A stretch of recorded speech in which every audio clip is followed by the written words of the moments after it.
Praise the Lord. இயேசு கிறிஸ்துவின் இனிய நாமத்தில் கிரீன் ஆலிவ் மினிஸ்ட்ரி சார்பாக இந்த ப்ராஃபட்டிக் என்கவுண்டருக்கு உங்களை நான் வரவேற்கிறேன். இந்த நாளிலே கூட நம்ம எல்லாரும் இணைந்து தேவனுடைய சத்தத்தை கேட்க போகிறோம். நம்முடைய வனாந்திரங்களை அதிர செய்கிற தேவாதி தேவனுடைய சத்தத்தை, அவருடைய வார்த்தையின் சத்தத்தை இந்த வேளையில் நம்ம கேட்க போகிறோம். ஒவ்வொரு வாரமும் இந்த ஸ்தலத்தில் நம்ம ஒன்று கூடி தேவனுடைய வார்த்தையை நம்ம தியானிக்கும்படியாக, அந்த வார்த்தை நமக்கு தீர்க்கதரிசன சத்தமாக நம்முடைய வாழ்க்கையில் வெளிப்படுகிறதை அனுபவிக்கும்படியாக தேவன் நமக்கு கிருபை செய்திருக்கிறார். இன்றைக்கும் இந்த மீட்டிங்கில் இணைந்திருக்கிற ஒவ்வொருவரையும் இயேசு கிறிஸ்துவின் நாமத்தில் நான் ஒரு விசை கூட ஆசீர்வதிக்கிறேன். இந்த வேளையிலும் கர்த்தர் நம்மளோடு கூட பேச போகிற வார்த்தையை கேட்கலாமா? இந்த மாதத்தில் கர்த்தர் நம்மளுடைய வாழ்க்கையில் பெரிய காரியங்களை அவர் செய்ய போகிறார். ஒவ்வொரு காரியங்களுடைய துவக்கத்திலும் நம்ம கர்த்தரை உயர்த்துவோம் அப்படின்னு சொன்னால், கர்த்தருக்கு நன்றி செலுத்துகிற ஒரு நன்றியுள்ள இருதயம் நமக்கு இருக்கும் அப்படின்னு சொன்னால் நம்முடைய வளர்ச்சியை யாராலும் தடுக்க முடியாது. அநேகர் உயர்வுகளுக்கு போகும்போது, இல்லைன்னா ரொம்ப ஒரு சோதனை நிறைந்த அந்த நாட்களுக்குள்ளே அவங்க போகும்பொழுது கர்த்தருக்கு நன்றி செலுத்துறதை மறந்து விடுவாங்க, விட்டு விடுவாங்க. ஆனால் இந்த சத்தத்தை கேட்கிற அன்பான தேவனுடைய பிள்ளைகளை, எந்த சூழ்நிலையிலும் நீங்கள் தேவனுக்கு நன்றி செலுத்துகிறத, நன்றி அறிதல் உள்ளவர்களாக இருக்கிறத நீங்கள் ஒரு நாளும் விட்டு விடாதீங்க. இந்த நேரத்திலும் நீங்கள் தேவனுக்கு துதிகளை செலுத்தும்படியான ஒரு அருமையான வார்த்தையை, வாக்குத்தத்தத்தை நம்ம எல்லாரும் சேர்ந்து தியானிக்க போகிறோம். யோசுவா புஸ்தகத்தின் 1ஆம் அதிகாரத்தில், யோசுவா புஸ்தகத்தின் 1ஆம் அதிகாரம் 5ஆம் வசனம், நீ உயிரோடு இருக்கும் நாளெல்லாம் ஒருவனும் உனக்கு முன்பாக எதிர்த்து நிற்பதில்லை. ஹல்லேலூயா. நான் விசுவாசிக்கிறேன் இந்த சத்தத்தை கேட்கிற அன்பான தேவனுடைய பிள்ளைகளை, இந்த வார்த்தை உங்களுடைய வாழ்க்கையில் கிரியை செய்கிறத நீங்கள் காண்பீங்க. கர்த்தருடைய ஆவியானவர் உங்களோடு பேசுகிற இந்த சத்தம் உங்களுடைய வாழ்க்கையில் பெரிய காரியங்களை செய்கிறத நீங்கள் காண போகிறீங்க. மரண பயத்தில் இருக்கிறீங்களா? எதிர்காலத்தை குறித்த பயத்தில் இருக்கிறீங்களா? எந்த சூழ்நிலையில் நீங்கள் இருந்தாலும் இன்னைக்கு இந்த வார்த்தைக்கு உங்களுடைய இருதயத்தை நீங்கள் விட்டு கொடுப்பீங்க அப்படின்னு சொன்னால், உங்கள் இருதயத்துக்கு இருக்கிற நீங்கி, கலக்கங்கள் நீங்கி, கர்த்தர் புது பலனால் உங்களை நிரப்புகிறத நீங்க அனுபவிக்க போறீங்க. உங்களை உண்டாக்கின தேவன் உங்களை நோக்கி சொல்லுகிற வார்த்தையை தான் நீங்க கேட்டுக்கொண்டு இருக்கிறீங்க. நீங்க உயிரோடு இருக்கும் நாளெல்லாம் ஒருவனும் உங்களுக்கு முன்பாக எதிர்த்து நிற்பது இல்லை. ஏனால் தேவன் உங்கள் பட்சத்தில் இருக்கிறபடினால, ஆமென், நீங்களும் நானும் அனுபவிக்க வேண்டிய பாடுகளையும் நிந்தைகளையும் ஆக்கினைகளையும் அவர் அனுபவித்து தீர்த்ததுனால, எனக்காய் ஒப்பு கொடுக்கப்பட்ட தேவ குமாரனை நான் விசுவாசிக்கிறதுனால எனக்கு எதிராய் உருவாக்கப்படுகிற எந்த ஆயுதங்களும் வாய்க்காதே போகும். விசுவாசிக்கிறவங்க நீங்க இந்த சத்தத்தை கேட்கும் பொழுதே இந்த வார்த்தையை நீங்க அறிக்கை செய்யுங்க. எனக்கு விரோதமாய் உருவாக்கப்படும் எந்த ஆயுதமும் வாய்க்காதே போகும். கர்த்தருடைய சித்தத்தை, அவருடைய நாமத்தை மகிமைப்படுத்துகிற திட்டத்தை நிச்சயமாய் கர்த்தர் என் மூலமாக நிறைவேற்றுவார். என் வாழ்நாள் அதற்காய் ஒப்புவிக்கப்பட்டது என்பதை நீங்க விசுவாசித்து கர்த்தரை நோக்கி இந்த வேளையில ஜெபிக்கிறீங்களா? ஹல்லேலூயா. நான் உயிரோடு இருக்கும் நாளெல்லாம் ஒருவனும் எனக்கு முன்பாய் எதிர்த்து நிற்பதில்லை. ஏனென்றால் கர்த்தர் என் பட்சத்தில் இருக்கிறார், கர்த்தர் என் சார்பிலே இருக்கிறார். இந்த வார்த்தையை விசுவாசிங்க, இந்த வார்த்தையை விசுவாசிங்க. கர்த்தர் உங்கள் சார்பில் இருக்கிறார். எங்கெங்க இருக்கிறாரு அப்படின்னு நீங்கள் நினைக்கிறீங்களா? நீங்களும் நானும் பிறப்பதற்கு முன்பாகவே கர்த்தர் தன்னை ஜீவ பலியாக நமக்காக ஒப்பு கொடுத்திருக்கிறார். இயேசு எனக்காக தான் ஒப்பு கொடுக்கப்பட்டார் என்பதை நீங்கள் இந்த நிமிஷத்தில் விசுவாசிக்கிறீங்கன்னா, கர்த்தர் உங்களுடைய வாழ்க்கையில் பெரிய காரியங்களை செய்ய விரும்புகிறார். உங்களை பிரயோஜனமான பாத்திரமாக பயன்படுத்த அவர் விரும்புகிறார். நீங்கள் காலியான பாத்திரமாக அல்ல, பிரயோஜனமற்ற பாத்திரமாக அல்ல. கர்த்தர் உங்களை பிரயோஜனப்படுத்துகிறத நீங்கள் காண போகிறீங்க. உங்கள் மேலே கர்த்தருக்கு ஒரு பெரிய நோக்கம் உண்டு. நீ உயிரோடு இருக்கும் நாளெல்லாம் ஒருவனும் உனக்கு முன்பாக எதிர்த்து நிற்பதில்லை. நான் உன்னை விட்டு விலகுவதும் இல்லை, உன்னை கைவிடுவதும் இல்லை. ஹல்லேலூயா. தேவன் இதை யோசுவாவுக்கு சொல்லிட்டு ஒரு காரியத்தையும் சேர்த்து சொல்லுகிறத நம்ம பார்க்குறோம் இல்லையா? இதே யோசுவா புஸ்தகத்தின் 1ஆம் அதிகாரத்தில் 8ஆம் வசனத்தில் நம்ம வாசிக்கிறோம், இந்த நியாய பிரமாண புஸ்தகம் உன் வாயை விட்டு பிரியாது இருப்பதாக, இதில் எழுதி இருக்கிறவைகளின் படியெல்லாம் நீ செய்ய கவனமாய் இருக்கும்படி இரவும் பகலும் அதை தியானித்து கொண்டிருப்பாயாக. அப்பொழுது நீ உன் வழியை வாய்க்க பண்ணுவாய், அப்பொழுது புத்திமானாயும் நடந்து கொள்ளுவாய். ஹல்லேலூயா. இந்த நியாய பிரமாண புஸ்தகம், ஆண்டவர் சொல்றாரு, நான் மோசையோடு இருந்தது போல உன்னோடும் இருப்பேன். உனக்கு கொடுக்கப்பட்டிருக்க இந்த நியாயப்பிரமாண புஸ்தகம் உன் வாயை விட்டும் உன் சிந்தையை விட்டும் பிரியாதிருப்பதாக. வாயை விட்டு பிரியாதிருப்பதாக, உன் சிந்தையை விட்டு பிரியாதிருப்பதாக. இங்கே மோசைக்கு கொடுக்கப்பட்ட அந்த மோசை மூலமாய் கொடுக்கப்பட்டவைகளை ஆண்டவர் சொல்கிறார், யோசுவா இது உன்னை விட்டு பிரியாமல் இருக்கட்டும், நான் சொன்ன வார்த்தையின்படி நீ நடக்க கவனமாக இரு அப்படின்னு சொல்லி இங்கே சொல்லப்படுகிறத பார்க்குறோம் இல்லையா? இன்றைக்கி நீங்களும் நானும் மோசையின் சீஷர்கள் அல்ல, இயேசு கிறிஸ்துவின் சீஷர்களாக இருக்கிறோம். இன்றைக்கி இயேசு கிறிஸ்துவின் மூலமாய் நமக்கு உபதேசிக்கப்பட்டவைகள், நமக்கு வெளிப்படுத்தப்பட்டவைகள், இவைகள் நம்முடைய வாயை விட்டு பிரியாது இருக்கவும் நம் சிந்தையை விட்டு பிரியாது இருக்கவும் கர்த்தர் இந்த வேளையில் நமக்கு உணர்த்துகிறார். இந்த சத்தத்தை கேட்குற அன்பான தேவனுடைய பிள்ளைகளை, ஒரு வேளை இந்த கேள்வி உங்களுக்கு இருக்கலாம், நான் ரட்சிக்கப்பட்டிருக்கேன், இயேசுவை அறிந்திருக்கிறேன், நான் சபைக்கு போகிறேன், வேதத்தை வாசிக்கிறேன், எல்லாம் செய்கிறேன், ஆனால் ஒரு விடுதலை என்னால் அனுபவிக்க முடியல, என் தேவனுக்காக நான் பயன்பட முடியலன்னு நீங்கள் நினைக்கிறீங்களா? இன்றைக்கி ஒரு ஆலோசனையை பரிசுத்த ஆவியானவர் உங்களுக்கு தரும்பொழுது இதை நீங்கள் ஏற்றுக்கொள்கிறீங்களா? உங்கள் வாயை விட்டு பிரியாது இருக்கட்டும். கர்த்தருடைய வார்த்தை அவர் உங்களுக்கு சொல்லியவைகள், உங்களுக்கு வெளிப்படுத்தப்பட்டவைகள் உங்கள் வாயை விட்டு பிரியாது இருக்கட்டும், உங்கள் சிந்தையை விட்டு பிரியாது இருக்கட்டும். அதாவது வசனம் சொல்றதை பார்க்குறோம், நீ செய்ய கவனமாக இருக்கும்படி உனக்கு நான் எதெல்லாம் சொல்லியிருக்கணும், எதெல்லாம் எழுதி கொடுக்கப்பட்டிருக்கோ அதை செய்வதற்கு நீ கவனமாக இருக்கணும்னா இரவும் பகலும் நீ அதை தியானித்து கொண்டு இருக்கணும்னு சொல்லி கர்த்தர் சொல்கிறார். நம்மளுடைய தியானம் என்னவா இருக்குது அப்படின்றத நம்ம கவனித்தாலே நம்மளுடைய வாழ்க்கை எதன் வழியாக போய்கொண்டு இருக்கோ அதுக்கான ரீசன் அதுதான்றதை நம்மளால் கண்டுபிடிக்க முடியும். சிலர் ஏன் என் வாழ்க்கை இந்த மாதிரி சூழ்நிலையில் போகுதுன்னா, ஏதோ ஒரு விஷயத்தை எப்போவுமே நம்ம மெடிடேட் பண்ணிகிட்டே இருக்கிறோம். நம்ம வாழ்க்கையில் நமக்கு நடந்த இழப்புகளை மெடிடேட் பண்ணுறோம், அதாவது தியானிக்கிறோம். யாரோ சொன்ன வார்த்தைகளை, நம்மளை குறித்து சொன்ன நெகட்டிவான வார்த்தைகளை தியானிக்கிறோம், நம்மளுடைய குறைவுகளை தியானிக்கிறோம், நம்மளுடைய பயங்களை நம்ம தியானிக்கிறோம். அதனால தான் நம்மளுடைய வாழ்க்கையில் அதுவே நமக்கு விளைபொருட்களாக வருகிறத நம்ம பார்க்குறோம் இல்லையா? இன்றைக்கி கர்த்தர் சொல்கிறாரு, நான் கொடுத்த வார்த்தை, உனக்கு நான் செய்த வாக்குத்தத்தங்கள், உனக்கு நான் உபதேசித்தவைகள், உனக்கு நான் வெளிப்படுத்தினவைகள் உன் வாயை விட்டு பிரியாது இருக்கட்டும், உன் சிந்தையை விட்டு பிரியாது இருக்கட்டும். எப்பொழுதும் அதையே நீ தியானித்து கொண்டிரு.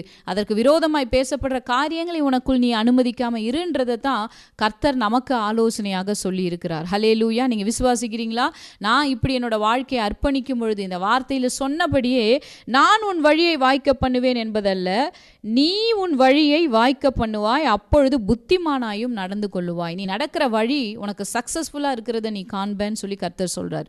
அவன் செய்வதெல்லாம் வாய்க்கும். இரவும் பகலும் அவருடைய வேதத்தில் பிரியமாய் இருந்து அதை தியானிக்கிற மனுஷன் பாக்கியவான், அவன் செய்வது எல்லாம் வாய்க்கும். ஆண்டவரே, நான் சக்ஸஸ்ஃபுல்லாக இருக்கிறதுக்கு என்ன செய்கிறது? உங்களுக்கு நான் பிரயோஜனப்படுறதுக்கு என்ன செய்கிறது? உங்கள் நாமத்தை மகிமைப்படுத்துறதுக்கு நான் என்ன செய்கிறது?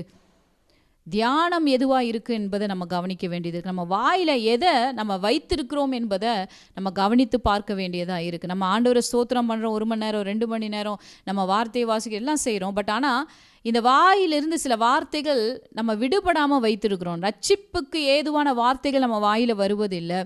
கர்த்தருடைய அந்த வார்த்தைக்கு நம்ம விசுவாசிக்கிறோன்றதுக்கு அடையாளமான வார்த்தைகள் நம்மளுடைய வாயில் வருவது இல்லை இல்லையா? இன்னைக்கு ஆண்டவர் நம்முடைய வாயையும் நம்மளுடைய சிந்தையையும் தம்முடைய வல்லமையினால் நிரப்ப விரும்புகிறார். ஏனென்றால் கர்த்தர் இந்த சத்தத்தை கேட்குற உங்களை பயன்படுத்த விரும்புகிறார். நீங்கள் எந்த வயது உள்ளவர்களாக இருந்தாலும் கர்த்தர் உங்களை பயன்படுத்த வல்லமை உள்ளவராக இருக்கிறார். ஒவ்வொரு பாத்திரத்துக்கும் கர்த்தர் ஒரு நோக்கத்தை வைத்திருக்கிறார், தரிசனத்தை வைத்திருக்கிறார். தரிசனம் இல்லாமல் யாருமே இந்த உலகத்தில் படைக்கப்படவே இல்லை. ஹல்லேலூயா. விசுவாசித்து இந்த வார்த்தைக்கு உங்களை அர்ப்பணிங்க. நீங்கள் ஒரு இடத்துல இருக்கீங்கன்னா அதுக்கு ஒரு நோக்கம் இருக்குது. கர்த்தர் உங்களை ஒரு ஸ்தலத்தில் வைத்திருக்கிறார். இன்னும் நீங்கள் அங்கேருந்து புறப்படலை, இன்னும் நீங்கள் அங்கேருந்து விடுபடலை, இன்னும் அது மாறலைன்னா அங்கே உங்களுக்கு ஒரு நோக்கம் இருக்குது. முடிஞ்சிச்சுன்னா கர்த்தர் உங்களை அங்கேருந்து புறப்பட செய்கிற கர்த்தராக இருக்கிறார். நீங்கள் எங்கே இருக்கணுன்றதை கர்த்தர் முன்குறித்து வச்சிருக்கிறார். அங்கே உங்களுக்கு ஒரு பர்பஸை வைத்திருக்கிறார். ஹல்லேலூயா. நான் விசுவாசிக்கிற அந்த சத்தத்தை கேட்குற உங்களுக்கு தேவன் அதை வெளிப்படுத்துகிறவராக இருக்கிறார். நாங்கள் செய்ய வேண்டியது என்ன ஆண்டவரேன்னு சொல்லி நீங்கள் அவரிடத்துல கேளுங்க. ஆண்டவரே, என்ன நாங்கள் செய்யணும்? இந்த ஸ்தலத்தில் எங்களை வைத்திருக்கீங்களே, நாங்கள் என்ன செய்யணும்? நாங்கள் என்ன செய்யணும் ஆண்டவரேன்னு கேளுங்க. கர்த்தர் உங்களுக்கு அதை வெளிப்படுத்துகிறவராக இருக்கிறார். ஆமென். நம்ம செய்ய வேண்டியது என்ன தெரியுங்களா? கர்த்தர் நம்மளை எந்த ஸ்தலத்தில் வைத்தாலும் முறுமுறுக்காமல், உடைந்து போகாமல், நொறுங்கி போகாமல், அவரை உயர்த்துகிற அந்த துதியுள்ள இருதயத்தை நம்ம எப்பொழுதும் கொண்டு இருக்கிறவர்களாக இருந்தால் போதும். விசுவாசிக்கிற இருதயத்தோடு நாம் நின்றால் போதும். அது எவ்வளோ பயங்கரமான சிறைச்சாலையாக இருந்தாலும், அடிமைத்தனங்களாக இருந்தாலும், நம்மை அதிலிருந்து விடுதலையாக்கவும் நம்மை பயன்படுத்தவும் கர்த்தர் வல்லமை உள்ளவராக இருக்கிறார். ஹல்லேலூயா. விசுவாசிக்கிறீங்களா? ஏன்னா இங்கே நம்ம வாசிக்கும் பொழுது இந்த நியாயப்பிரமாணங்கள், தேவன் கொடுத்த கட்டளைகள், கற்பனைகள், இதெல்லாம் அவங்க கேட்டாலும் விரும்பினாலும் அதையெல்லாம் செய்ய முடியாத ஒரு இடத்துல தான் அவங்க இருக்கிறாங்க இல்லையா? ஏன்னா அவர்களுக்கு இயேசுவின் நாமம் இல்லை, ரத்தம் இல்லை, மன்னிப்பு இல்லை இல்லையா, மீட்பு இல்லை.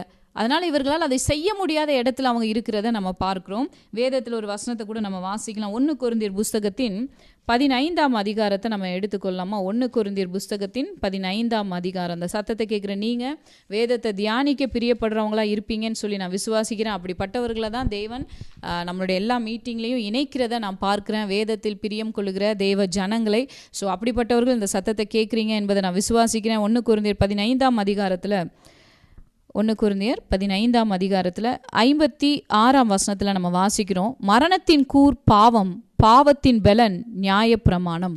மரணத்தின் கூர், மரணத்துடைய கொடுக்கு, அதோடைய கூர் என்ன அப்படின்னு சொன்னால் அது பாவம் இல்லையா? மரணத்துடைய கூர் பாவம். அதே போல் அந்த பாவத்தின் ஸ்ட்ரென்த் என்னன்னா, அந்த சின்னோட ஸ்ட்ரென்த் என்ன அப்படின்னா நியாயப்பிரமாணம். தேவனால் கொடுக்கப்பட்டது எப்படிங்க அது தவறானதாய் மாறும் அப்படின்னு நம்ம நினைக்கலாம். இப்போ நீங்கள் ஒரு ஸ்கார்பியன் எடுத்துக்கிட்டிங்கன்னா, ஒரு தேல் எடுத்துட்டிங்கன்னா, அந்த தேலை பார்த்தா நமக்கு ஏன் பயம்னா அதுக்கு இருக்கிற கொடுக்க பார்த்தா நமக்கு பயம். ஏன் கொடுக்க பார்த்தா நமக்கு பயம் அப்படின்னு சொன்னால், அந்த கொடுக்கில் ஒரு விஷம் இருக்குது, அதனால தான் நம்ம அதை பார்த்து பயப்படுறோம். அதே போல தான் இந்த மரணத்தின் கொடுக்கு தான் பாவம். இந்த பாவம் ஏன் நம்மளை மரணத்திற்கு நேராக நடத்துதுன்னா, அதோட விஷம் நியாயப்பிரமாணம். அதாவது நம்மாலே கீழ்ப்படிய முடியாதபடி இருக்கிற தேவன் நமக்கு வெளிப்படுத்தின வார்த்தைகள். ஹல்லேலூயா. என்னால் இந்த விஷயம் எனக்கு விருப்பம் இருக்குது, ஆனால் என்னால் செய்ய முடியல. எனக்கு தெரியுது இது செய்யக்கூடாதுன்னு, ஆனால் என்னால் செய்யாமல் இருக்க முடியலை அப்படின்னு நம்ம நினைக்கிறோம் இல்லையா? இந்த இடத்துல இருந்து தான் இயேசு கிறிஸ்து நம்மளை மீட்டு எடுத்திருக்கிறார். எதெல்லாம் நம்மளால் செய்ய முடியாது, நம்ம தாண்ட முடியாது, இப்படி வாழ முடியாது நம்ம நினச்சிருக்கிறோமோ, அவருடைய கிருபையினால் அத்தனையும் மேற்கொள்ளும்படியாக தான் இயேசு கிறிஸ்து தன்னையே ஜீவ பலியாக ஒப்பு கொடுத்து மரணத்தை ருசி பார்த்து, வசனம் சொல்லுது, அவர் மரணத்தை ஜெயமாக விழுங்கினாராம். என்ன செய்தார்? மரணத்தை ஜெயமாக விழுங்கினார். அப்படின்னா என்னென்னா, திரும்பவும் அது வரவே முடியாத அளவுக்கு, அது மேற்கொள்ளவே முடியாத அளவுக்கு அதை தேவன் ஜெயித்திருக்கிறார். அவர் மரணத்தை ருசி பார்த்தது மாத்திரம் இல்லை, மரணத்தை ஜெயித்து உயிரோடு எழுந்தார். இந்த இயேசு கிறிஸ்துவை நீங்களும் நானும் விசுவாசிக்கும் பொழுது, அவரை நம்முடைய சொந்த இரட்சகராய் தெய்வமாய் நாம் ஏற்றுக்கொள்ளும் பொழுது, பாவத்திலிருந்து நாம் விடுதலை ஆக்கப்படுகிறோம். ஹல்லேலூயா. கர்த்தர் நமக்காக யாவையும் செய்து முடித்தபடினால அவரை விசுவாசிக்கும் பொழுது, நாம் மறுபடியும் பிறக்கும் பொழுது செய்து முடிக்கப்பட்ட ஆசீர்வாதங்களை பெற்றவர்களாக நாம் மறுபடியும் பிறக்கிறோம். அதனால தான் பவுல் சொல்றாரு, மரணமே உன் கூர் எங்கே? பாவம் எங்க? மரணமே உன்னுடைய கொடுக்கு எங்க? பாதாளமே உன்னுடைய ஜெயம் எங்க? ஹல்லேலூயா. நான் செய்ய முடியாதவனாய் நின்று கொண்டிருந்த, என்னை அடைத்து வைத்த பாதாளத்தின் வல்லமை எங்க? தேவன் என்னை விடுதலை ஆக்கி இருக்கிறார். பாவத்தின் வல்லமைகளில் இருந்து தேவன் என்னை விடுதலை ஆக்கி தம்முடைய ஆவியினால எனக்கு நித்திய ஜீவனை அவர் எனக்கு தந்திருக்கிறார். ஹல்லேலூயா. விசுவாசிக்கிறீங்களா? அந்த வார்த்தையை நீங்கள் விசுவாசிக்கிறீங்களா? நீங்கள் இருக்கிற இடத்துல அந்த வார்த்தையை சொல்லுங்கள், மரணமே உன் கூர் எங்கே? பாதாளமே உன் ஜெயம் எங்கே? பாவத்தையும் மரணத்தையும் மேற்கொள்ளும்படியாக ஆமென் தேவன் நமக்கு கிருபை செய்திருக்கிறார். ஆமென். தேவன் நமக்காக யாவையும் செய்து முடித்தபடினால் இன்னைக்கு நீங்களும் நானும் தகுதி உள்ளவர்களாக நிறுத்தப்பட்டிருக்கிறோம், பரிசுத்தவான்கள் ஆக்கப்பட்டிருக்கிறோம், மென்மேலும் பரிசுத்தம் ஆக்கப்பட தகுதி உள்ளவர்களாய் நாம் இருக்கிறோம். கர்த்தரை அறிகிற அறிவிலே வளருவதற்கு நாம் பலன் உள்ளவர்களாய் இருக்கிறோம். ஏனென்றால் இயேசு நமக்காய் ஒப்பு கொடுக்கப்பட்டபடினால, தம்மிடத்தில் அன்பு கூறுகிறவர்களுக்கு ஆவியினாலே அவர் ஆயத்தம் பண்ணினவைகளை வெளிப்படுத்துகிறவராய் இருக்கிறார்னு சொல்லி வேத வசனம் சொல்லுது. தேவனுடைய ஆழங்களை நாம் அறிந்து கொள்ளும்படியாக விடுதலை ஆக்கப்பட்டிருக்கிறோம். இப்படிப்பட்ட ஒரு பயங்கரமான அழைப்பு நம்ம மேலே இருக்கும் பொழுது நமக்கு எதிராய் நிற்பவன் யார்? ஹல்லேலூயா. நீ உயிரோடு இருக்கும் நாளெல்லாம் ஒருவனும் உனக்கு முன்பாக எதிர்த்து நிற்பது இல்லை. ஒருவனும் உனக்கு முன்பாக எதிர்த்து நிற்பதில்லை. ஏன்னா அப்படிப்பட்ட ஒரு அழைப்பை தான் கர்த்தர் நம்ம மேலே வைத்திருக்கிறார். அப்படிப்பட்ட ஒரு பிறப்பில் தான் நீங்களும் நானும் இருக்கிறோம். ஹல்லேலூயா. இந்த உலகத்தில் சொல்லுவாங்களா அதிசய பிறவின்னு, அதுபோல் ஒரு மறுபிறப்பை கர்த்தர் நமக்கு தந்திருக்கிறார். ஆமென். இயேசுவை விசுவாசித்து நாம் மறுபடியும் பிறந்தவர்களாக இருக்கும் பொழுது இந்த உலகத்தின் அதிகாரங்கள் ஒரு நாளும் நம்மை மேற்கொள்வது இல்லை. வேதத்தில் அப்போஸ்லர் புஸ்தகத்தில் ஒரு வசனத்தை இந்த வேலையில் நான் வாசிக்கிறேன். அப்போஸ்லர் 27ஆம் அதிகாரத்தை நம்ம எடுத்துக்கொள்ளலாமா? அப்போஸ்லர் 27ஆம் அதிகாரம், அதில் 20வது வசனத்திலிருந்து 25 வரைக்கும் நமக்கு எல்லாருக்கும் தெரிந்த ஒரு சம்பவம். ஸோ நான் அதை சுருக்கமாய் உங்களுக்கு இந்த வார்த்தையிலிருந்து இது தீர்க்க தரிசனமாய் உங்களுடைய வாழ்க்கையில் வெளிப்படும்படி உங்களை நோக்கி நான் பேசுகிறேன். அதாவது இந்த அப்போஸ்தலர் 27 நமக்கு தெரியும், ஒரு கப்பல் பிரயாணத்தில் பவுல் இருக்கிறார் இல்லையா? அந்த கப்பல் பிரயாணத்தில் இருக்கும் பொழுது அங்கிருந்த ஒரு சூழ்நிலை என்னன்றதை நான் இப்போ வாசித்து காமிக்கிறேன் பாருங்கள். 20வது வசனத்தில் 27-20 அநேக நாளாய் சூரியனாவது சந்திரங்களாவது காணப்படாமல் அநேக நாளாய் சூரியனாவது நட்சத்திரங்களாவது காணப்படாமல் மிகுந்த பெருங்காற்றும் மழையும் அடித்து கொண்டிருந்தபடினால் இனி தப்பி பிழைப்போம் என்னும் நம்பிக்கை முழுமையும் அற்று போயிற்று அப்படின்னு சொல்லி அந்த கப்பல் இருக்கிறவங்க, அனுபவம் வாய்ந்தவங்க, அனுபவம் இல்லாதவங்க எல்லாரும் சொல்கிற ஒரு வார்த்தை என்னென்னா, நாங்கள் சூரியனை பார்த்து ரொம்ப நாள் ஆச்சு, நாங்கள் சந்திரனை பார்த்து, நாங்கள் நட்சத்திரங்களை பார்த்து ரொம்ப நாள் ஆச்சு, அதனால் இனிமேல் நாங்கள் பிழைப்போன்ற நம்பிக்கை எங்களுக்கு இல்லை. நாங்கள் சூரியனை பார்த்து ரொம்ப நாள் ஆச்சு, நாங்கள் நட்சத்திரங்களை பார்த்து ரொம்ப நாள் ஆச்சு, அதனால் எங்களுக்கு பிழைப்போம் என்கின்ற நம்பிக்கை இல்லை அப்படின்னு சொல்லி அங்கே இருக்கிறவங்க சொல்கிறாங்க. ஏன்னா அவங்களுடைய நம்பிக்கை சூரியனையும் நட்சத்திரங்களையும் சார்ந்ததாக இருக்குது. நான் சூரியனை பார்க்கல, நான் நட்சத்திரங்களை பார்க்கல, நான் பெரும் காற்றை பார்த்துட்ருக்குறேன், நான் என் கண்களால் சில கொடூரமான காரியங்களை பார்த்துட்ருக்குறேன், நெகட்டிவான விஷயங்களை பார்த்துட்ருக்குறேன், அதனால் எங்களோட நம்பிக்கை ஜீரோவாக இருக்குது அப்படின்றாங்க. எங்களுக்கு நம்பிக்கை இல்லை, இனிமேல் பிழைக்கவே மாட்டோம், நம்பிக்கையே இல்லை அப்படின்றாங்க. ஏன்னா அவங்க கண்ணில் என்ன பார்க்குறாங்களோ அதை நம்புகிறாங்க, அதை பார்த்து அதையே அறிக்கை செய்கிறாங்க, அதையே தியானிக்கிறாங்க, அடுத்தது இதுதான் நடக்க போகுதுன்னு அவங்க நினைக்கிறாங்க இல்லையா. ஆனால் வசனம் சொல்லுது, அநேக நாள் அவர்கள் போஜனம் பண்ணாமல் இருந்தபோது பவுல் அவர்கள் நடுவில் நின்று, மனுஷரே, இந்த வருத்தமும் சேதமும் வராதபடிக்கு என் சொல்லை கேட்டு கிரேத்தா தீவை விட்டு புறப்படாமல் இருக்க வேண்டியதாக இருந்தது. ஆகிலும் திடமனதாக இருங்கள் என்று இப்பொழுது உங்களுக்கு தைரியம் சொல்லுகிறேன். நான் அப்போவே சொன்னேன்ல, இதை விட்டு நீங்கள் கிளம்ப வேண்டாம்னு நான் சொன்னேன், ஆனால் நீங்கள் கேட்கல. ஆகிலும், ஹல்லேலூயா, ஆகிலும் நான் இவ்வளோ சொன்னேன், நீங்கள் கேட்கல, நீங்கள் பண்ணிட்டீங்க, நீங்கள் விழுந்துட்டீங்க, மாட்டிட்டீங்க, ஆனாலும் ஆகிலும் திடமனதாக இருங்கள். ஆகிலும் திடமனதாக இருங்கள். உங்களுக்கு ஒரு குட் நியூஸ் நான் சொல்ல போகிறேன், திடமனதாய் நீங்கள் இருங்க. இப்பொழுது உங்களுக்கு தைரியம் சொல்லுகிறேன், உங்களுக்கு நான் தைரியம் சொல்கிறேன் அப்படின்னு சொல்லிட்டு அவர் சொல்கிறார். ஏனென்றால் என்னை ஆட்கொண்டவரும் நான் சேவிக்கிறவருமான தேவனுடைய தூதனானவன் இந்த ராத்திரியிலே என்னிடத்தில் வந்து நின்று, பவுலே பயப்படாதே, நீ ராயனுக்கு முன்பாக நிற்க வேண்டும், இதோ உன்னுடனே யாத்திரை பண்ணுகிற யாவரையும் தேவன் உனக்கு தயவு பண்ணினார் என்றான். ஆனபடியினால் மனுஷரே, திடமனதாயிருங்கள், எனக்கு சொல்லப்பட்ட பிரகாரமாகவே நடக்கும் என்று தேவனிடத்தில் நம்பிக்கையாக இருக்கிறேன். ஹல்லேலூயா. இந்த சத்தத்தை கேட்குற எவ்வளோ பேர் நீங்கள் இந்த வார்த்தையை விசுவாசிக்கிறீங்க? உங்களை பற்றி தான் கர்த்தர் பேசுகிறார். அபிஷேகிக்கப்பட்ட உங்களை குறித்து தான் கர்த்தர் பேசுகிறார். தெரிந்து கொள்ளப்பட்ட உங்களை குறித்து தான் பேசுகிறாரு. உடைய போகிற கப்பலில் அத்தனை ஜனங்களோடும் கூட நிற்கிற உங்களை குறித்து தான் கர்த்தர் பேசுகிறாரு. பவுல் எங்கேயோ சேஃப்டியாக ஒரு கரையில் நின்றுட்டு ஏதோ மைக்கு வச்சுட்டு அவர் சொல்லலை இந்த வார்த்தையை. யாரெல்லாம் பயந்து எந்த கப்பலில் இருக்காங்களோ அதே கப்பலில் இருந்துட்டு தான் பவுல் சொல்கிறார். இன்றைக்கி அதே குடும்பத்தில் தான் உங்களையும் வச்சிருக்கிறார். நம்பிக்கையற்று நிற்கிறவர்கள் நடுவில் தான் உங்களையும் வச்சிருக்கிறார். அதே ஆஃபீஸில் தான் உங்களை வச்சிருக்கிறார். அதே தேசத்தில் தான் உங்களை வச்சிருக்கிறார். நம்மளை எங்கேயோ தனியாலாம் ஆண்டவர் கொண்டு போய் வைக்கல. உபத்திரவப்படுற ஜனங்களோடு, அவிசுவாசிகளோடு இல்லையா, பயப்படுறவங்களுக்கு நடுவில் தான் நீங்களும் நானும் இருக்கிறோம். எதுக்கு இருக்கிறோம்? நம்மளும் பயப்படுறதுக்கு இல்லை, நம்மளும் அவிசுவாசிகள் ஆவதற்கல்ல, நம்மளும் பாவமாக்கப்படுவதற்கல்ல, பாவிகளாய் மாறுவதற்கல்ல, பாவத்தில் விழுவதற்கல்ல, நாமும் அடிமைகளாய் இருப்பதற்கல்ல.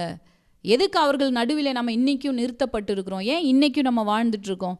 பவுல் சொல்கிறாரு, மனுஷரே திடன் கொள்ளுங்கள், பயப்படாதேயுங்கள், எனக்கு என்ன கர்த்தர் சொன்னாரோ அந்த பிரகாரமாகவே நடக்கும். ஆமென். கர்த்தர் உங்களையும் அப்படிதாங்க பயன்படுத்த நினைக்கிறாரு. உங்களை தலைவனாய் கர்த்தர் நிறுத்த விரும்புகிறாரு. உங்கள் குடும்பமாக இருந்தாலும், உங்கள் வேலை ஸ்தலமாக இருந்தாலும், உங்கள் ஊழியமாக இருந்தாலும், நீங்கள் தேசத்தில், நீங்கள் பட்டணங்களில், நீங்கள் அதிகாரிகளாக இருந்தாலும், எந்த ஸ்தலத்தில் உங்களை நிறுத்தி இருந்தாலும், மனுஷரே திடன் கொள்ளுங்கள், எனக்கு என்ன சொல்லப்பட்டிருக்கோ அதுபடி தான் நடக்கும். கர்த்தர் எனக்கு சொல்லியிருக்கிறார், நீங்கள் பயப்படாதீங்க. சொன்னேன், நீங்கள் கேட்கல, இப்படி போயிட்டீங்க. ஆனாலும் ஆண்டவர் சொல்கிறாரு, எனக்கு என் கூட கொடுக்கப்பட்டவங்க எல்லாருக்கும் நான் தயவு பாராட்டுறேன்னு சொல்லி கர்த்தர் சொல்லியிருக்கிறாரு. எனக்கு என்ன சொன்னாரோ அதுதான் நடக்கும். மனுஷரே திடன் கொள்ளுங்கள், நீ உயிரோடு இருக்கும் நாளெல்லாம் ஒருவனும் உனக்கு முன்பாக எதிர்த்து நிற்பது இல்லை. நான் உன்னை விட்டு விலகுவதும் இல்லை, உன்னை கைவிடுவதும் இல்லை. கர்த்தர் தெரிந்து கொண்ட பாத்திரம் நாம். இன்னைக்கு உடைகிற படகுல அத்தனை பேரும் கத்திட்டு இருக்கும்போது அங்கே நின்று தைரியமாய் திடமனதாய் ஒரு வார்த்தையை சொல்ல நீங்கள் ரெடியாக இருக்கிறீங்களா? உங்கள் குடும்பத்துக்கு கர்த்தர் செய்ய போகிறத, உங்கள் வாழ்க்கையில் கர்த்தர் செய்ய போவத, நம்முடைய தேசத்தில் கர்த்தர் செய்ய போவத எழும்பி நின்று சொல்லும்படியா, எல்லாம் அழுது கொண்டு இருக்கும்போது, பயந்து கொண்டு இருக்கும்போது, விலகி தூரமாய் ஓடிக்கொண்டு இருக்கும் பொழுது கர்த்தர் சார்பிலே நின்று அவர் வார்த்தை அறிவிக்க நீங்கள் ரெடியாக இருக்கிறீங்களா? இன்னைக்கு அப்படிப்பட்ட உங்களை நோக்கி தான் கர்த்தர் சொல்கிறாரு, நீ உயிரோடு இருக்கும் நாளெல்லாம் ஒருவனும் உனக்கு முன்பாக எதிர்த்து நிற்பது இல்லை. ஹல்லேலூயா. மரணமே உன் கூர் எங்கே? பாதாளமே உன் ஜெயம் எங்கே? ஹல்லேலூயா. இந்த வியாதியிலே நான் மடிஞ்சு போயிடுவனோ, இந்த கடன்லையே நான் சிக்கி தவித்து கொண்டே இருப்பனோ, என் வாழ்நாள் முழுவதும் நான் கடன் கட்டுறது தான் என்னோட வேலையாக இருக்குமா நீங்கள் நினச்சிட்டு இருக்கிறீங்களா? கர்த்தர் உங்களை அழைத்தது எப்பொழுதும் கடன்காரங்களாகவே இருப்பதற்கு அல்ல. ஹல்லேலூயா. நீங்கள் எப்போதும் வியாதியஸ்தர்களாகவே இருக்கிறதுக்கு அல்ல. இப்பொழுது விசுவாசிங்க அந்த வார்த்தையை. கர்த்தர் என் மேல் ஒரு பெரிய நோக்கம் வைத்திருக்கிறார் என்பதை நீங்கள் விசுவாசிங்க. ஹல்லேலூயா. அவரோட வார்த்தையை விசுவாசிங்க. உங்கள் மேலே அவர் வைத்திருக்கிற அழைப்பை நீங்கள் விசுவாசிங்க. அந்த அழைப்பு பெரியது என்பதை நீங்கள் நம்புங்க. அவர் பெரிய காரியங்களை உங்களுடைய வாழ்க்கையில் செய்ய விரும்புகிறார். 1 கொரிந்தியர் 15ஆம் அதிகாரம் கொஞ்சம் முன்னாடி நம்ம வாசித்தோம் இல்லையா? அந்த அதிகாரத்தில் அந்த வசனத்தை இப்படி நம்ம வாசிக்கிறோம். மரணமே உன் கூர் எங்கே, பாதாளமே உன் ஜெயம் எங்கே? மரணத்தின் கூர் பாவம், பாவத்தின் பலன் நியாயப்பிரமாணம். ஹல்லேலூயா. பாவத்தின் பலன் இன்னைக்கு நம்ம மேலே கிரியை செய்ய முடியாது. நாம் கீழ்ப்படியாத பிள்ளைகள் அல்ல, இயேசுவை விசுவாசித்து கீழ்ப்படிந்திருக்கிற பிள்ளைகள், அவருடைய பிள்ளைகள். ஹல்லேலூயா. கீழ்ப்படியாதவர்கள் மேலே தான் ஆகாயத்து அதிகார பிரபு கிரியை செய்ய முடியும்னு சொல்லி எபேசியர் புஸ்தகம் சொல்லுது. கீழ்ப்படிதல் உள்ளவர்கள் மேலே சாத்தானால் கிரியை செய்ய முடியாது. சாத்தானின் வல்லமைகள் கிரியை செய்ய முடியாது. ஏன்னா கீழ்ப்படிதல் உள்ளவர்களுக்கு இன்னொரு பேர் இருக்குது, அவர்கள் ஆவிக்குரியவர்கள். தேவ சத்தத்துக்கு, அவருடைய உபதேசங்களுக்கு கீழ்ப்படுகிறவங்களுக்கு இன்னொரு பெயர் இருக்குது, அவர்கள் ஆவிக்குரியவர்கள். ஆவிக்குரியவர்களை யாராலும் நிதானிக்க முடியாது. நீ உயிரோடு இருக்கும் நாளெல்லாம் ஒருவனும் உனக்கு முன்பாக எதிர்த்து நிற்பது இல்லை. நான் உன்னை விட்டு விலகுவதும் இல்லை, உன்னை கைவிடுவதும் இல்லை. ஹல்லேலூயா. விசுவாசிக்கிறீங்களா? வசனம் சொல்லுது, நம்முடைய கர்த்தராகிய இயேசு கிறிஸ்துவினாலே நமக்கு ஜெயம் கொடுக்கிற தேவனுக்கு ஸ்தோத்திரம். முற்றிலுமான ஜெயத்தை நமக்கு கொடுத்த தேவனுக்கு ஸ்தோத்திரம். இயேசு கிறிஸ்துவுக்குள் நீங்களும் நானும் ஜெயித்தவர்களாக இருக்கிறோம். பவுல் நினைச்சாரா, ஏன் ஆண்டவரே என்னை கொண்டு வந்து இந்த உடைய போகிற கப்பலில் கொண்டு வந்து நிறுத்தி இருக்கிறீங்க? கேள்வி கேட்பவர்கள் அல்ல, நம்ம சந்தேக கண்களோடு கேள்வி கேட்பவர்கள் அல்ல. எங்கே கர்த்தர் என்னை நிறுத்தினாலும் அந்த இடத்துல எனக்கு ஒரு வேலை இருக்குது, கர்த்தர் எனக்கு ஒரு வேலை கொடுத்துருக்காருன்றதை நம்புகிறவங்க. நீங்கள் உலகத்தில் எந்த பொசிஷனில் வேணாலும் இருக்கலாம், எந்த விதமான வேலைகளை செய்து கொண்டு இருக்கிறவர்களாக இருக்கலாம். இப்போ என்னை போலவே நீங்கள் ப்ரீச் பண்ணணுன்றதல்ல, என்னை போலவே நீங்கள் ஒரு பாஸ்டராக சபை நடத்தணும் என்பது மாத்திரம் அல்ல. நீங்கள் எந்த ஸ்தலத்தில் வேணாலும் வைக்கப்பட்டு இருக்கலாம், எந்த இடத்துல எந்த பொசிஷனில் நீங்கள் இருந்தாலும் கர்த்தருடைய வேலையை செய்கிற ஊழியக்காரர்களாய் நீங்கள் அமர்த்தப்பட்டு இருக்கிறீங்க. நீங்கள் அங்கே இருக்கிறதுக்கு ஒரு நோக்கம் உண்டு. நீங்கள் அந்த பட்டணத்தில் இருக்கிறதுக்கு ஒரு நோக்கம் உண்டு. அந்த தேசத்தில் இருப்பதற்கு ஒரு நோக்கம் உண்டு. இந்த குடும்பத்தில் நீங்கள் இருப்பதற்கு ஒரு நோக்கம் உண்டு. ஹல்லேலூயா. உங்களை கொண்டு ஒரு பெரிய அதிர்வை கர்த்தர் உண்டாக்க விரும்புகிறாரு. அதுக்கு நீங்களும் நானும் செய்ய வேண்டிய ஒரு விஷயம், கீழ்ப்படிதல் உள்ளவர்களாய் அவருடைய சத்தத்துக்கு செவி கொடுத்து, அந்த சத்தம், அந்த வார்த்தை நம்முடைய வாயை விட்டு பிரியாமல், நம்முடைய சிந்தையை விட்டு பிரியாமல் எப்பொழுதும் அதை தியானிக்கிறவர்களாய் நாம் ஒப்பு கொடுக்கப்பட வேண்டியது. இந்த நாட்களில் எல்லாம் ரீல்ஸ், ஸ்டோரி, அது இதுன்னு எப்பொழுதும் நம்மளுடைய சிந்தைகளில் ஏதோ ஒன்றை ஏற்றிக்கொண்டே இருக்கிறது போல சூழ்நிலைகள் மாற்றப்பட்டு இருக்கிறத பார்க்குறோம். ஆனால் நான் விசுவாசிக்கிறேன், தேவனுடைய பிள்ளைகளே இப்படிப்பட்ட காரியங்கள் பிடித்து வைக்க முடியாது. ஒருவேளை அப்படிப்பட்ட காரியங்களில் நீங்கள் பிடித்து வைக்கப்பட்டவர்களாக இருக்கிறீங்கன்னா இன்றைக்கி கர்த்தர் உங்களை விடுதலை ஆக்குறார். நீங்கள் தேவ பிள்ளை, உங்கள் மேலே கர்த்தர் பெரிய நோக்கம் வைத்திருக்கிறார். நீங்கள் உலகத்துக்கு வெளிச்சமாக இருக்கிறீங்க. இந்த உலகம் போய் எதில் சிக்குதோ அதிலேயே சிக்குவதற்கென்று நீங்கள் அழைக்கப்பட்டவர்கள் அல்ல. அதையெல்லாம் உடைத்தெறிந்து வெளிச்சமாய் நிற்கும்படி கர்த்தர் உங்களை அழைத்திருக்கிறார். ஹல்லேலூயா. விசுவாசிக்கிறீங்கன்னா இந்த வார்த்தையை அர்ப்பணித்து உங்கள் வாய் திறந்து இந்த வார்த்தையை நீங்கள் சொல்லுங்கள். கர்த்தராகிய இயேசு கிறிஸ்துவின் மூலமாய் நமக்கு ஜெயம் கொடுத்திருக்கிற பிதாவாகிய தேவனுக்கு ஸ்தோத்திரம் என்று சொல்லலாமா? ஆமே. நமக்கு ஜெயத்தை அவர் கொடுத்திருக்கிறார். தொடர்ந்து இந்த வார்த்தை சொல்றத பார்க்குறோம். ஆகையால் எனக்கு பிரியமான சகோதரரே, கர்த்தருக்குள் நீங்கள் படுகிற பிரயாசம் விருதாவா இராதென்று அறிந்து. நீங்கள் கர்த்தருக்குள் என்னெல்லாம் பண்ணுறீங்களோ அது ஒரு நாளும் வேஸ்ட் ஆகாதுங்க, ஒரு நாளும் வேஸ்ட் ஆகாது. உங்களை அப்ரிஷியேட் பண்ணுறதுக்கு யாருமே இல்லைனாலும், அதனால் உங்களுக்கு எதுவுமே கிடைக்கல அப்படின்ற சூழ்நிலை நீங்கள் இருந்தாலும் வார்த்தையை நீங்கள் விசுவாசிங்க, ஒரு பிரயாசம் கூட வீணாய் போவதில்லை. ஹல்லேலூயா. நீங்களும் நானும் அதை விசுவாசிக்கணும்னு கர்த்தர் எதிர்பார்க்குறார். கர்த்தர் அதை நம்ம நம்பணும்னு சொல்லி அவர் எதிர்பார்க்குறார். நீங்கள் நம்புறீங்களா? நீங்கள் படுற எந்த பிரயாசமும், கர்த்தர் நாமத்தில் நீங்கள் படுகிற எந்த பிரயாசம், அதாவது ஒருத்தர் அழிக்கிறதுக்கு, வீழ்த்துறதுக்கு, இன்னொருத்தர் பேரை கெடுக்கிறதுக்குன்றதை நான் சொல்லலை. வசனம் தெளிவாக சொல்லுது, கர்த்தருக்குள் நீங்கள் படுகிற சகல பிரயாசங்களும் விருதாவாய் இராதென்று அறிந்து நீங்கள் உறுதிப்பட்டவர்களாயும் அசையாதவர்களாயும், உறுதிப்பட்டவர்களாயும் அசையாதவர்களாயும் கர்த்தருடைய கிரியையிலே எப்பொழுதும் பெருகுகிறவர்களாயும் இருப்பீர்களாக. உறுதியாக இருங்க, அசைக்கப்படாதவர்களாக உங்களை நிலை நிறுத்துங்க. கர்த்தருக்குள் ஊன்ற கட்டப்படுங்க, நிலைத்திருங்க. ஒரு காரியத்தை கர்த்தருக்குள்ளே நீங்கள் செய்யணும்னு நீங்கள் ஒரு டெசிஷன் எடுக்கிறீங்கன்னா அதுலேருந்து விழுந்து விழுந்து எழுகிறதுக்கு உங்களை விட்டு கொடுத்துட்டே இருக்காதீங்க. ஏதோ ஒரு தடவை விழுந்தீங்க, 2 தடவை விழுந்தீங்க, கொஞ்ச நாள் நீங்கள் இதையே உங்களுடைய பழக்கமாக நீங்கள் மாற்றிக்கொள்ளாமல் அதிலிருந்து அதை ஜெயித்து நீங்கள் எப்படி நிற்கணும் என்பதை இன்றைக்கி நீங்கள் அதுக்காக ஒரு தீர்மானத்தை எடுங்க. அதை நீங்கள் கொஞ்சம் கவனிங்க. நீங்கள் கவனித்தாலே உங்களால் அதிலிருந்து மீண்டு வர முடியும்.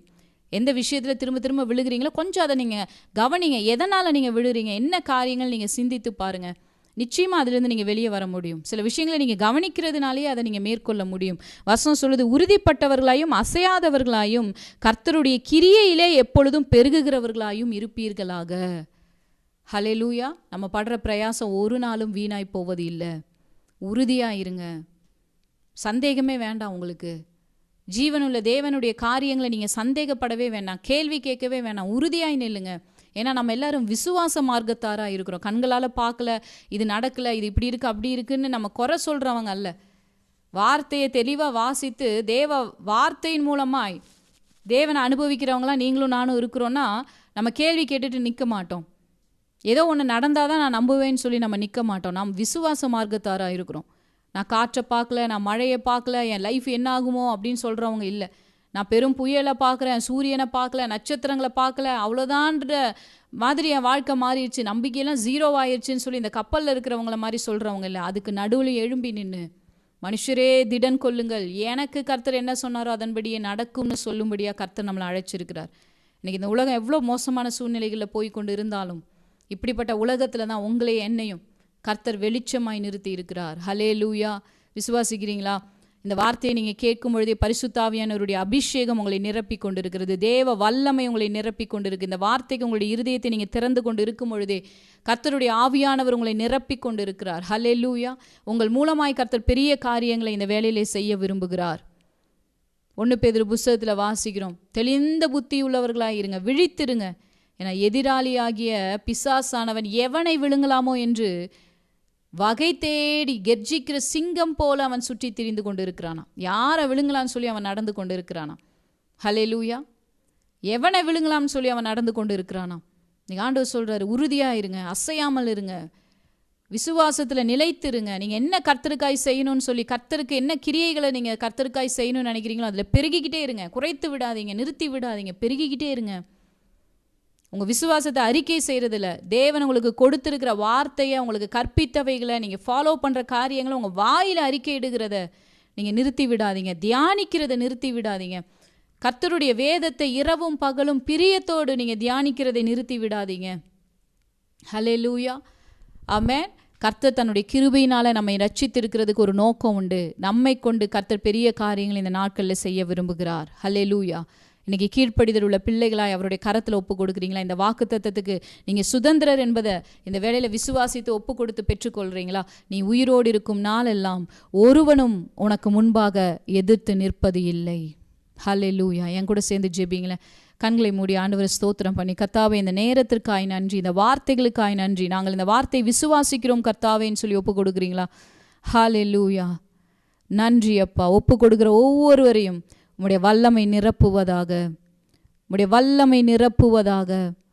அற்புதங்களை நீர் செய்வதற்காய் நன்றி. மரண படுக்கைகள், வியாதியின் படுக்கைகள் இப்பொழுது மாறட்டும். நீ உயிரோடு இருக்கும் நாளெல்லாம் ஒருவனும் உனக்கு முன்பாக எதிர்த்து நிற்பது இல்லை. நீ மரண படுக்கையில் கிடக்க கர்த்தர் உன்னை அழைக்கல. நீ வியாதியின் படுக்கையில் கிடக்க கர்த்தர் உன்னை அழைக்கல. இப்பொழுது கர்த்தர் அந்த படுக்கையை மாற்றி போடுகிறார். ஹல்லேலூயா. ஜீசஸ். எல்லா கவலை, கண்ணீர், பயங்கள் விலகி ஓடுவதாக இயேசுவின் நாமத்தில். தலைமுறை சாபங்கள் முறிக்கப்படுவதாக இயேசுவின் நாமத்தில். இந்த நாளிலிருந்து ஒரு புதிய துவக்கம் உண்டாகும்படியாய் நான் ஜெபிக்கிறேன்.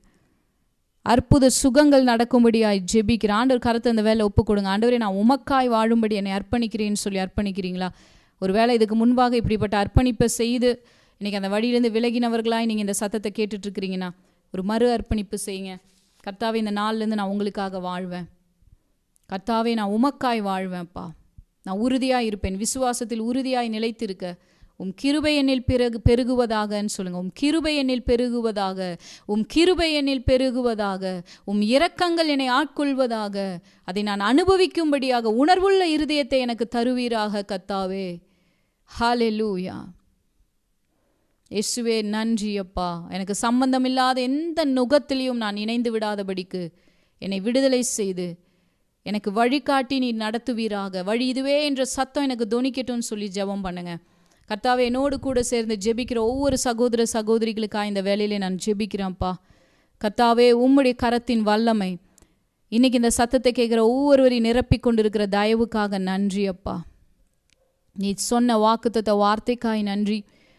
எங்களோடு நீர் பேசின ஒவ்வொரு தீர்க்கதரிசன வார்த்தைகளுக்காக, உபதேசங்களுக்காக நாங்கள் நன்றி செலுத்துகிறோம். உம் வார்த்தைக்கு எங்களை நாங்கள் ஒப்பு கொடுக்கிறோம் அப்பா. உம் பலத்த கரத்திற்குள் எங்களை நாங்கள் ஒப்பு கொடுக்கிறோம். நீர் பலப்படுத்தி நடத்துவீராக, நீர் உதவி செய்வீராக, நீர் விடுதலை ஆக்குவீராக. உம்மை சார்ந்து கொள்ளுகிறோம். மெய்யான திராட்சை செடியை உம்மை சார்ந்து கொள்ளுகிறோம் அப்பா. தெய்வீக விடுதலைகள் நடந்து கொண்டு இருக்கிறதுக்காய் நன்றி ஆண்டவரே. எங்கள் மேலே நீங்கள் என்ன பர்பஸ் வச்சுருக்கீங்களோ அதை நிறைவேற்றுகிற தெய்வமாக எங்களோடு நீர் இருப்பதற்காய் நன்றி. எல்லாவற்றையும் உம்முடைய திருக்கரங்கள் இந்த வேளையில் நாங்கள் அர்ப்பணிக்கிறோம். கர்த்தர் மேல் எங்கள் பாரத்தை நாங்கள் வைத்து விட்டோம். இனி நாங்கள் கலங்கி தவிப்பது இல்லை. இந்த இடத்துல எனக்கு என்ன நோக்கம் என்பதை நான் அறிந்து செயல்பட நீர் என்னை பலப்படுத்துகிறீர். என்னை பலப்படுத்துகிற கிறிஸ்துவினால் எல்லாவற்றையும் செய்ய எனக்கு பலன் உண்டு. கர்த்தர் நீர் என்னை நடத்துவதற்காய் நன்றி அப்பா. உம் திருக்கரங்களில் எங்களை ஒப்பு கொடுத்து நாங்கள் ஜெபிக்கிறோம். இயேசுவின் நாமத்தில் ஜெபிக்கிறோம் நல்ல தகப்பனே, ஆமென். ஹல்லேலூயா. இந்த லைவ்ல இணைந்து சத்தத்தை கேட்ட ஒவ்வொருவரையும் ஒரு விசை கூட நான் ஆசீர்வதிக்கிறேன். நான் விசுவாசிக்கிறேன் இந்த வார்த்தைகள் உங்களுக்கு பிரயோஜனமாக இருந்திருக்கும் சொல்லி நான் விசுவாசிக்கிறேன். கர்த்தருடைய சத்தத்தை நீங்கள் கேட்டிருக்கீங்க, நான் விசுவாசிக்கிறேன்.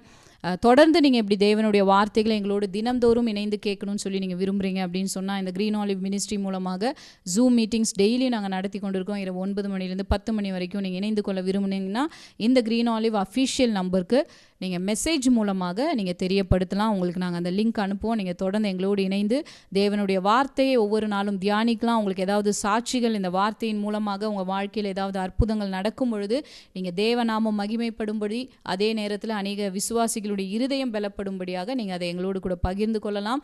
இந்த ப்ராஃபிட்டிக் என்கவுண்டர் ஒவ்வொரு புதன்கிழமையும் இந்த ஃபேஸ்புக்லேயும் அப்புறம் நமக்கு யூடியூப்லேயும் நம்ம இதை நம்ம செய்து கொண்டு இருக்கிறோம். ஸோ தொடர்ந்து தேவனுடைய வார்த்தையில் எங்களோடு கூட இணைந்திருங்க. இந்த வார்த்தைகளை விசுவாசிங்க, தியானிங்க. கர்த்தர் உங்களுடைய வாழ்க்கையில் பெரிய காரியங்களை செய்வார். ஆமென். கர்த்தர் உங்கள் எல்லாரையும் ஆசீர்வதிப்பாராக. God bless you.